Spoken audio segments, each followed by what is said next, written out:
নিত্য নতুন হক্কানি উলামায়ে কেরামদের ওয়াজ নসিহত শুনতে আমাদের চ্যানেলটি সাবস্ক্রাইব করে পাশে থাকুন।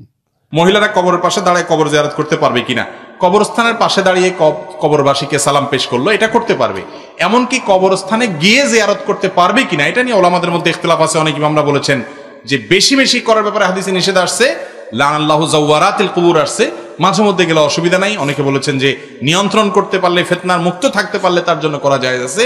এবং এক্ষেত্রে আপনার কবরস্থানের বাইরে থেকে যদি তারা কবরবাসীকে সালাম পেশ করে বা মহব্বতের কারণে যায়, অসুবিধা নেই। সাধারণত কবরস্থানে তারা গেলে আবেগপ্রবণ হয়ে যায়, ভিড় থাকে নানা কারণে, আপনার সেখানে সচরাচর বা খুব বেশি তাদের যাওয়ার ব্যাপারে হাদিসে নিরুৎসাহিত করা হয়েছে।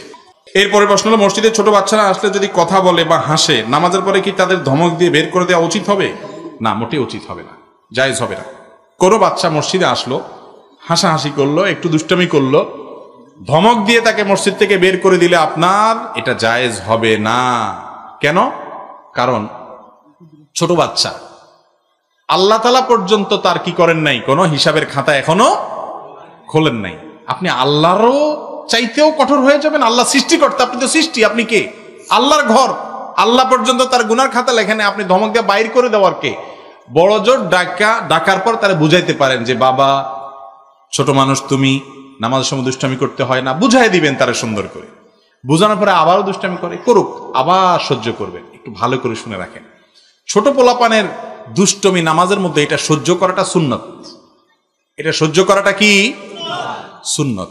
দলিল, নবী করিম সাল্লাল্লাহু আলাইহি ওয়াসাল্লাম সিজদায় গেছেন, ওনার নাতি হাসান বা হোসেন রাদিয়াল্লাহু তাআলা আনহুমা গায়ের উপরে, পিঠের উপর উঠে বসে আছে, ঘোড়ার উপর উঠছে, সিজদায় গেছেন, নবীজি সিজদায় গেছে। খেয়াল করেন, সেজদা থেকে উনি মাথা উঠান নাই, নাতিকে ধরে টানি নামানোর নাই। নাতির যতক্ষণ খায়েশ, যতক্ষণ তার চাহিদা ছিল, সে চাহিদা পূরণ করে তার বসতে বসতে মানে আর ঘোড়া চালাইতে মনে চাইতেছে না, নেমে গেছে। এরপরে নবীজি মাথা উঠেছে। উঠানোর পরে কোনো হাদিস থেকে আমরা জানতে পারি না যে তিনি এসে তার মেয়ে ফাতেমা রাদিয়াল্লাহু আনহাকে দমক দিয়া বলছেন, হ্যাঁ নাতিকে একটু ধরে রাখতে পারো না, নামাজের সময় আমার ব্যাঘাত হয়েছে, এরকম কথা নবীজি কিন্তু বলছেন বলে প্রমাণ পাওয়া। তার মানে কি হলো, বাচ্চা যদি একটু ডিস্টার্ব করে এটাকে সহ্য করতে হবে, একটু মনোযোগ নষ্ট হলেও সহ্য করতে হবে, কারণ বাচ্চাকে নামাজে অভ্যস্ত করতে হবে, আসা যাওয়ার সুযোগ দিতে হবে।